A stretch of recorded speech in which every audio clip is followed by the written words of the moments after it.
మన కర్మ ఏమిటి అని అంటే మనకి ఇక్కడ ఒక దౌర్భాగ్య ప్రతిపక్షం, ఒక దౌర్భాగ్య ఎల్లో మీడియా, ఒక దౌర్భాగ్య దత్తపుత్రులు. ఇవి మన రాష్ట్రం చేసుకున్న కర్మలు. కాబట్టి ఈరోజు మన రాష్ట్ర పరువును కూడా ఈరోజు తాకట్టు పెడతా ఉన్న పరిస్థితులు కూడా కనిపిస్తూ ఉన్నాయి. కానీ ఇన్ని సమస్యలు, ఇన్ని కష్టాలు ఇవేవిన్నా కూడా మీ అందరికీ కూడా నేను ఒకటే తెలియజేస్తా ఉన్నా, ఇవేవి కూడా నన్ను కదిలించలేవు, ఇవేవి కూడా నన్ను బెదిరించలేవు. మీ అందరికీ కూడా ఒకటే చెప్తా ఉన్నా, భరోసా ఇస్తూ దేవుడి దయతో మీ అందరి చల్లని దీవెనలతో జగన్ అనే నేను ఈ స్థానంలోకి వచ్చాను. దేవుడి దయ, మీ అందరి చల్లని దీవెనలు ఉన్నంత వరకు వాళ్ళు నా వెంట్రిక కూడా పీకలేరు అని చెప్పి కూడా ఈ సందర్భంగా తెలియజేస్తా ఉన్నాను. మీరు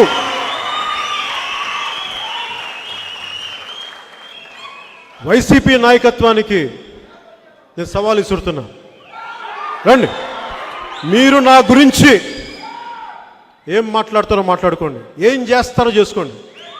ఛాలెంజ్ ఇస్తున్నా, మీకు చేసుకోండి. దమ్ముతో మాట్లాడుతున్నా. సినిమాలు ఆపుతారా? ఆపుకోండి చెప్తా, ఆపుకోండి.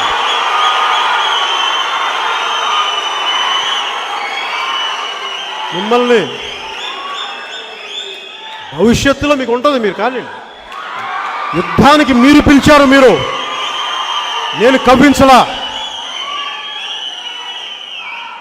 కాకినాడలో మీ ఎమ్మెల్యే మా ఆడపడ్డల మీద దాడి చేశాడు, మేము అడగలా, మేమేం వల్ల మీరు పచ్చి బూతులు తిడితే మమ్మల్ని లాక్కొచ్చారు. ఏంటని ప్రశ్న మా మీద దాడి చేశారు.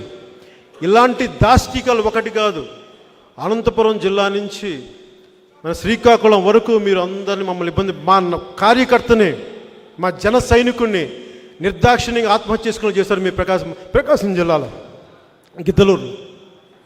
నేను మర్చిపోలా. ప్రజాస్వామ్యబద్ధంగానే మిమ్మల్ని ఎలా ఎదుర్కోవాలి, మిమ్మల్ని ఎలాగా లొంగదీసి కింద కూర్చోబెట్టాలో మాకు తెలిసిన వాళ్ళని గుర్తుపెట్టుకోండి. ఈ తెలంగాణ రాష్ట్రం మీది, ఈ రాష్ట్రాన్ని సాధించుకున్నది మీరు. మీకోసం పనిచేయడానికి, మీ సమస్యల్ని తీర్చడానికి ఈ ప్రభుత్వం సిద్ధంగా ఉన్నది. ఏ విధంగా అయితే పబ్లిక్ సర్వీస్ కమిషన్ నుంచి పోటీ పరీక్షల నోటిఫికేషన్లు విడుదల చేస్తామో, పోటీ పరీక్షలకు ప్రిపేర్ కాండి, మీరు సన్నద్ధులు కాండి.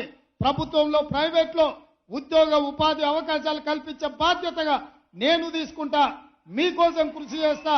రాబోయే 10 సంవత్సరాలు నిరంతరం రోజుకు 24 గంటలు 10 ఏళ్ళు మీకోసం కొట్లాడతా, 10 ఏళ్ళు మీకోసం చేస్తా, 10 ఏళ్ళు ఈ బాధ్యతలో ఉంటా.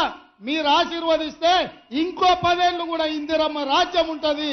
చంద్రశేఖరరావు, నీకు సూటిగా సవాలు విసురుతున్నా, ఈ 10 ఏళ్లలో నీ శాతనైతే ఒక్క ఎంటిక వీక్కొని చూడు, అప్పుడు నీకు తెలుస్తుంది. ఆయన ఎంబడే అధికారంలోకి వస్తా అంటుండు. రాబిడ్డ ఎట్లొస్తావు, ఉంటా నేనే కదా, ఏడిపోతా, ఈయనే ఉంటా, నీ సంగతి ఏందో చూస్తా. కాబట్టి మిత్రులారా, ఆయనకు శాసనసభలకు రావడానికి అయితలేదు, కానీ నల్లగొండకు పోయింది.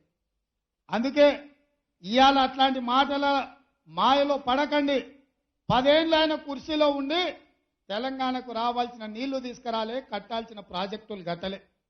10 ఏళ్ళు చేయలేని పని 60 రోజుల్లో అన్ని సమస్యలు పరిష్కరించుకుంటూ ముందుకెళ్తున్నాం.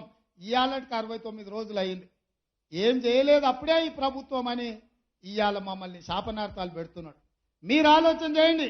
3665 రోజులు ఉన్న చంద్రశేఖరరావు కృష్ణానది జలాలలో ఆంధ్రప్రదేశ్కు 512 టీఎంసీ నీళ్లను కేటాయించి తెలంగాణకు రావాల్సిన హక్కులను తాకట్టు పెట్టి 299 టీఎంసీలు ఈ 10 సంవత్సరాలు శాశ్వతంగా వాళ్లకు రాసిచ్చిండు. 10 ఏళ్ళు ఆయన రాసిస్తే నేను వచ్చిన 10 రోజుల్లోనే ఆ నీళ్లు తేలేదని నన్ను తిడుతున్నాడు. ఇవాళ మీరు చెప్పండి, ఆయన సంతకం పెట్టడమే ఇవాళ గుదిబండగా మారింది. ఆయన శాత కాకపోతే ఏం చేయకుండా పక్కన పడేసి ఉంటే నేనే కొట్లాడి ఇవాళ నీళ్లు తెచ్చటోని. ఇవాళ నువ్వు పెట్టిన సంతకాలు మా పాలిట గుదిబండగా మారినాయి, తెలంగాణ రైతుల పాలిట మరణ శాసనంగా మారింది. ఇవాళ నువ్వున్నప్పుడే కదా నవంబర్ 30 తారీఖు నాడు తెలంగాణలో ఎన్నికలు ఉంటే గ్రామాలలో యువకులు ఎన్నికల నిర్వహణలో ప్రజారాజ్యాన్ని ప్రజాప్రభుత్వాన్ని ఎన్నుకోవాలని అందరు ఆ కార్యక్రమాలలో బిజీగా ఉంటే మీ చీకటి మిత్రుడు జగన్మోహన్ రెడ్డి గారు వందలాది మంది పోలీసులను నాగార్జున సాగర్ మీదకి పంపించాడు. నీ మిత్రుడు పంపించినందుకే కదా ఆ పోలీసులను తొలగించడానికి నరేంద్ర మోడీ గారు సిఆర్పిఎఫ్ పోలీసులను నాగార్జున సాగర్ బ్రిడ్జ్ మీదకి పంపించాడు. జగన్మోహన్ రెడ్డి ఆక్రమించుకోకపోయినుంటే నరేంద్ర మోడీ సిఆర్పిఎఫ్ బలగాలను అక్కడికి పంపిండేవాడు కాదు.